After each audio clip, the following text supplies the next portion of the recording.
Nesse vídeo aqui, nós vamos fazer a correção dos exercícios da semana de 13 a 16 de outubro.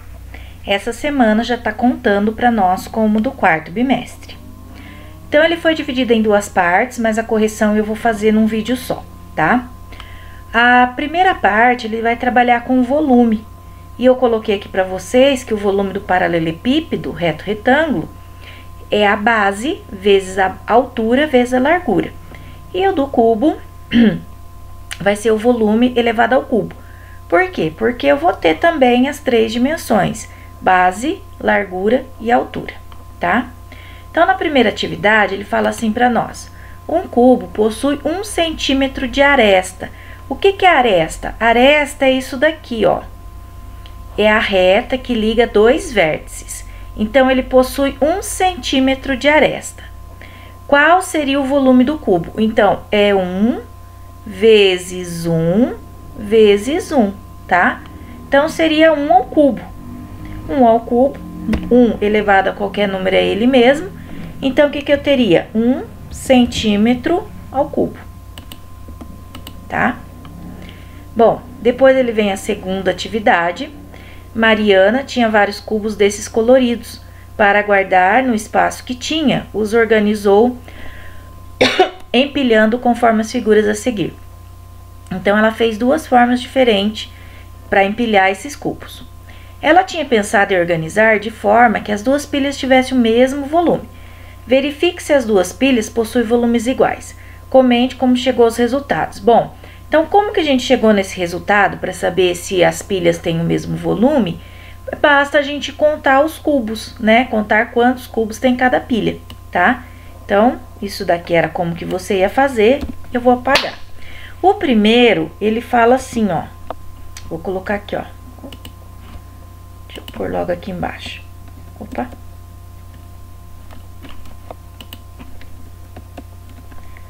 A primeira pilha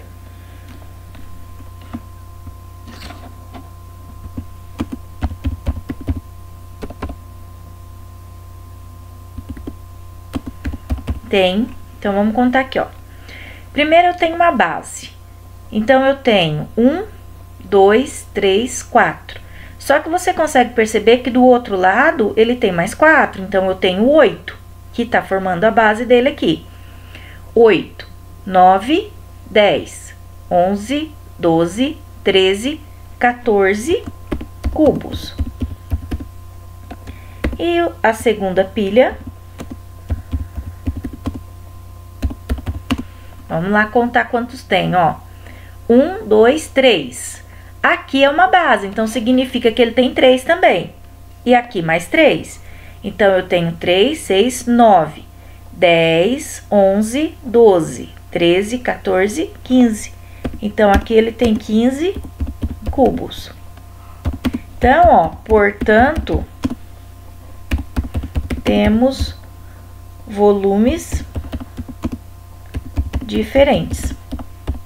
Então, da forma que ela organizou, os volumes são diferentes. Atividade 1.3.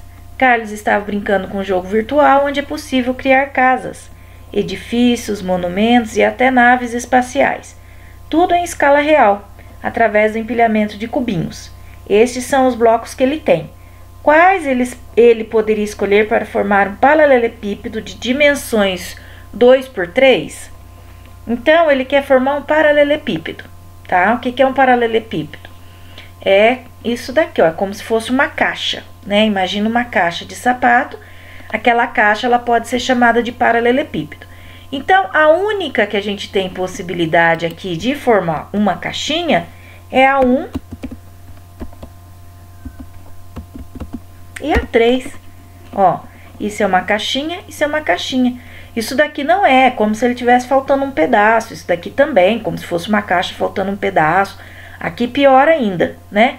Então, dessas figuras aqui, a única que eu posso ter um paralelepípedo de dimensões 2, 3 e 2, ó, 2, 3 e 2, né? Então, o único que eu posso ter são essas duas aqui, a 1 e a 3. Atividade 1.4, sabendo que cada cubinho possui volume de 1 centímetro cúbico, junte-se ao colega, claro que vocês fizeram cada um na sua casa, né? Analise e complete a tabela a seguir. Então, aqui o primeiro eu deixei pronto para vocês. Qual o número de cubos do comprimento? E da largura e da altura? Qual o total de cubinhos? Então, eu ia multiplicar. O total de cubinhos é o volume, né? Então, 5 vezes 5 vezes 5, deu 125. Nós vamos contar agora esse cubo maior aqui, tá? Então, de comprimento. Comprimento eu vou contar aqui, ó. 1, 2, 3, 4, 5, 6. De largura, 1, 2, 3. E de altura, 1, 2, 3, 4, 5, 6, 7, 8, 9, 10. Então, a quantidade total de cubinhos vai ser a multiplicação disso daqui, ó. A base vezes a largura vezes a altura. Então, eu vou ter 6 vezes o 3 vezes o 10. Que vai dar igual. 6 vezes 3 vai dar 18. 18 vezes 10, 180. E o volume, como ele fala que cada um cubinho tem 1 centímetros cúbicos, então 1 vezes 180, eu vou ter 180 centímetros cúbicos, certo? Atividade 2. Blocos retangulares onde estão presentes. Calcule o volume dos objetos a seguir. Qual a unidade de medida que deve ser que você utilizou? Então, olha, lembra que eu falei para vocês aqui lá no comecinho? Volume do paralelepípedo reto retângulo, base vezes altura vezes o comprimento, ou a largura. Então, aqui, ó, já até deixei montado para vocês resolverem, ó. 1,50 vezes 1,50 vezes 6. Vamos pegar a nossa calculadora aqui, ó. 1,5 vezes 1,5 vezes 6, que vai dar, então, 13,5.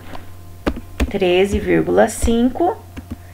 Ele fala para nós, ele não mostra para nós se é centímetro, se é metro, o que que é. Então, nós colocamos aqui um U, tá? Esse U significa para nós unidade de medida, tá? Opa, 2 não, né? 3, porque são 3 dimensões. É a base, é a largura, é a altura. É a mesma coisa o próximo aqui, ó. Base, largura, altura.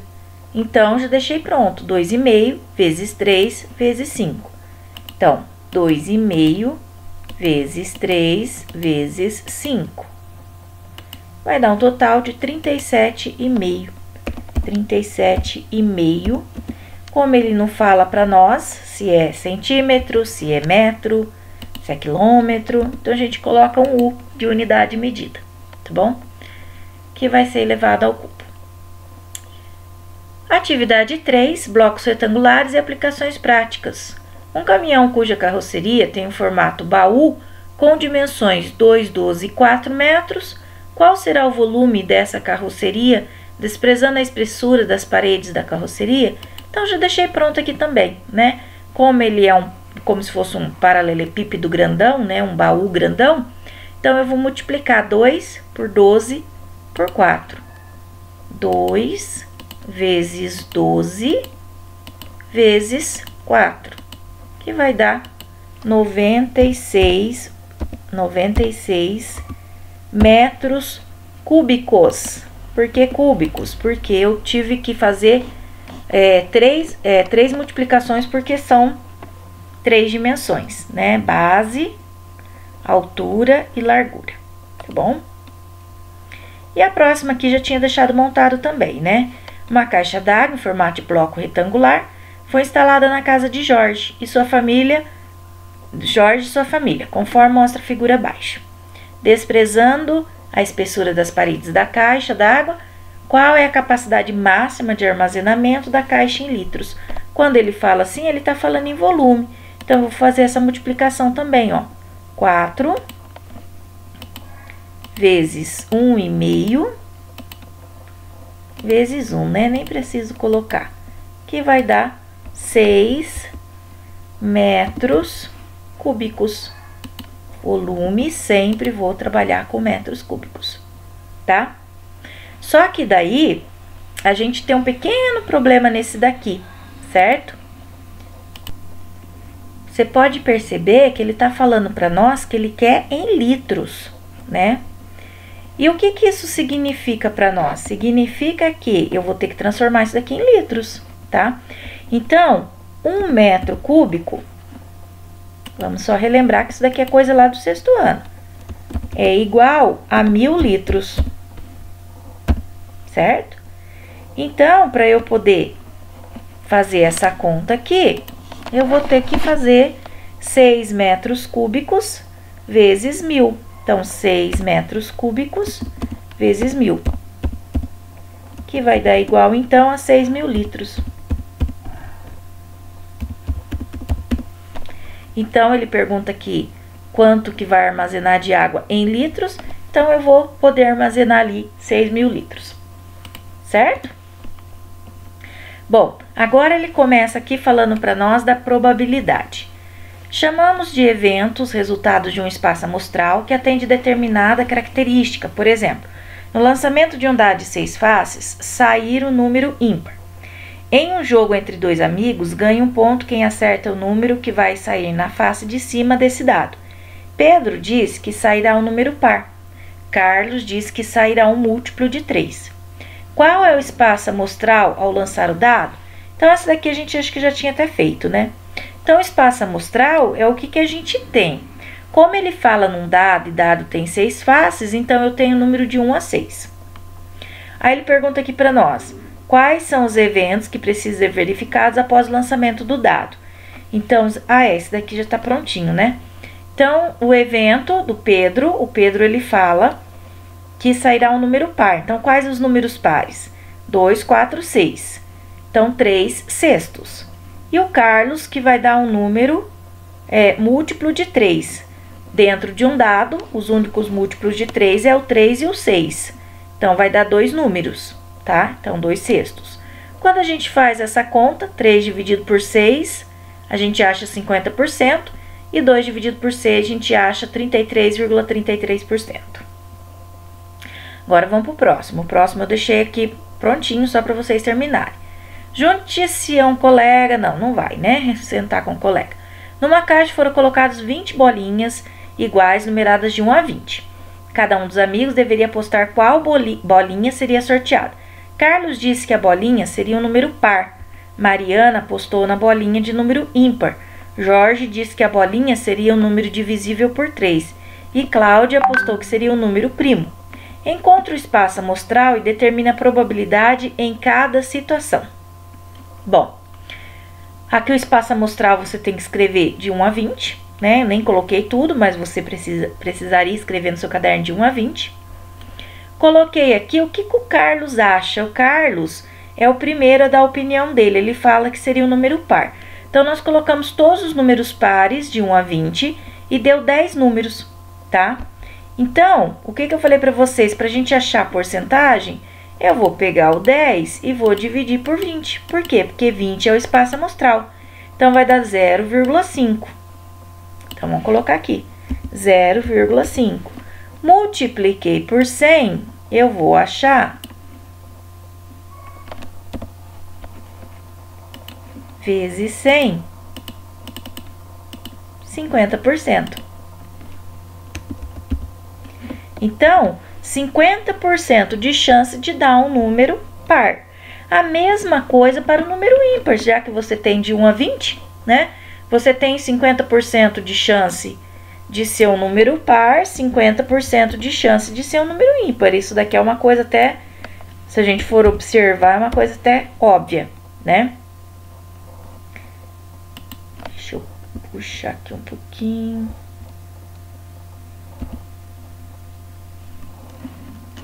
Deixa eu diminuir o nome da Mariana aqui por Mari, tá bom?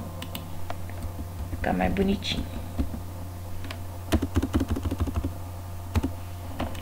Então, 50% de chance para o Carlos, 50% para a Mariana. O Jorge, ele falou que são os múltiplos de 3, né? Divisíveis por 3. Então, a gente achou 6 números, o 3, o 6, o 9, o 12, o 15 e o 18. Então, deu 6 dividido por 20. 20 é o total, é o espaço amostral. 6 dividido por 20 vai dar 0,3. 0,3, que multiplicado por 30, por 100, quer dizer, ele vai dar os nossos 30%, certo? Então, o Jorge tem 30% de acertar a resposta. E a Cláudia, ela tem, então, ó,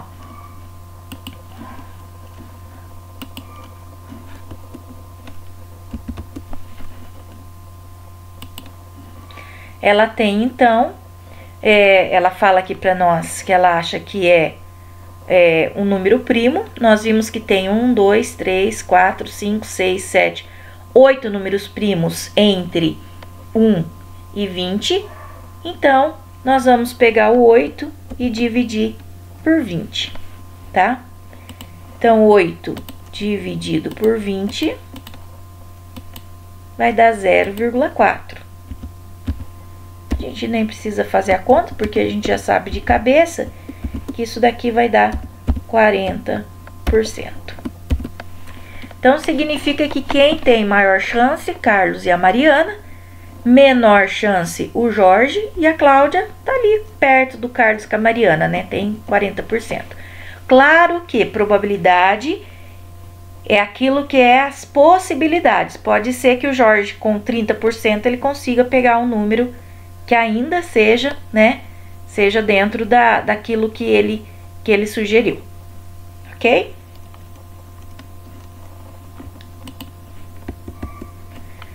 Próxima atividade, Cláudia e Pedro estão participando de um sorteio. Eles deveriam escolher alguns números de 1 a 20. A Cláudia escolheu os múltiplos de 3, então ela já está até pintado aqui os múltiplos de 3. E Pedro os múltiplos de 4 e os múltiplos de 5. Apenas um número foi sorteado. Observa as cartelas de cada um. Considerando que o número foi sorteado aleatoriamente, quer dizer, alguém, né, pegou esse número sem olhar, responda: quem tem a maior chance de ganhar, Cláudia ou Pedro? Então, se você observar, você consegue ver de cara que é o Pedro. Ele tem mais números, ó. A Cláudia tem 1, 2, 3, 4, 5, 6. Ele tem 1, 2, 3, 4, 5, 6, 7, 8. Ele tem 2 a mais. Mas quanto por cento? Então, aqui a gente vai fazer a conta de quantos por cento a mais. Então, a Cláudia tem 6. Tem um total de 20 números. 6 eu vou dividir por 20, que vai dar 0,3. A gente até fez essa continha lá, né? No exercício anterior. 0,3... multiplicado por 100, a gente vai achar 30%, tá? E depois o outro é 8. Também já fizemos no exercício anterior, que vai dar 0,4. Que multiplicado por 100 vai dar os nossos 40%, tá bom? Então, o Pedro tem maior chance, com 40% de chance de ser sorteado. É claro que ainda pode ser que na hora do sorteio ainda pega um número, né? Que aleatório, que nem tá aparecendo ali. Bom, vem até aqui as atividades. Se tiver qualquer dúvida, me manda no particular ou no grupo. Eu estou esperando o roteiro de atividade de vocês, ok? Tchau, tchau.